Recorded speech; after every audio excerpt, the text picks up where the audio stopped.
science standpoint. It's a data structure printed one per page. And you could just use Adobe Acrobat and just insert them one after another. Where's the traceability? Where's the serial number? The Texas Constitution says you got to trace those ballots. This is not a ballot.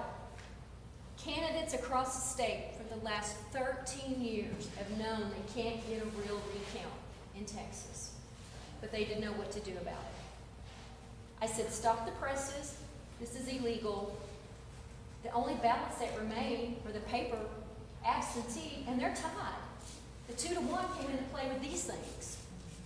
Okay? That doesn't work. It's not legal. Our elections in Texas are by official ballot. You're supposed to recount ballots, not cast vote records, whatever the heck this is. And we filed the first lawsuit in the state, holding Travis County accountable to this. Candidates have known this for 13 years. We were not told the truth for 13 years. No recount of a ballot image is there, and the law requires it. Okay? The Secretary of State of Texas says, don't worry, that's a ballot image. We're like, I'm sorry, it's not. We're going to respectfully disagree with the Secretary of State of Texas. Okay? I'm a computer person. I have 4 U.S. patents, and I know computer technology. This is not it. This is not it. Okay. Now that's one set of equipment. That's the Hart InterCivic equipment. There's 2 electronic voting machines in Texas. Another is ES&S. Okay? I did a recount in Morris County with it was a independent school district candidate, and he came and said, well, Laura, would you help me do a recount? I said, I would love to do, because it's ES&S. I want to see what their ballot image looks like. They don't have them either. Both vendors, neither one. So this is what theirs looks like. It's even worse. Each line is supposed to be a vote. And there's maybe 5 or 6 lines that's supposed to be what was on that ballot. This is worse. This is not even a 1 per page pretend ballot, right? And I talked to the vendor of ES&S, and I said, where's the ballot image? I said, we can't give you one. Okay, that's the honest answer. Can't give you one. So both vendors now, we've documented, cannot do a legal ballot image. Both vendors in the state of Texas, nobody with electronic voting can do a real recount. That's news. Okay. Again, it's hard to read, but this is the Secretary of State's Director of Elections, Keith Ingram, giving a waiver to the tapes, saying, don't worry, ballot images remain on the machines until somebody asks. This is not true. Until somebody asks for them and holds them accountable. He doesn't say cast vote records. He says ballot images. They don't exist. Travis County's own website said it captures the equipment, captures an image of each ballot cast. It doesn't. And you don't know until somebody asks and holds them accountable. Okay? I have 4 U.S. patents, and I know how to read patents. So we went back and looked at the Hart InterCivic patents for the equipment that was put up in 2003. Actually, the patents say they can do it. The patents say they can keep a ballot image. An exact copy of the cast ballot image is moved into the memory, and a copy is read back to the voting tablet. So it's supposed to be there. Are these vendors in breach of contract with the state of Texas? Do the ballot image, is it on the equipment, but you just can't get to it? Where is it? Vendors, you're supposed to have it. They show you a ballot when you vote. They can save it. Right? There's no question they can save the unvoted ballot because you see it. So they can format a real ballot. They know what a legal definition of a ballot is, and they supposedly try to meet the criteria.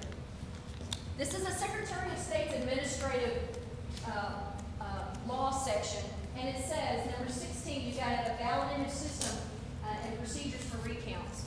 This was specifically required of every vendor in the state when they certified their software. Specifically a checkbox that says we're supposed to be able to do this.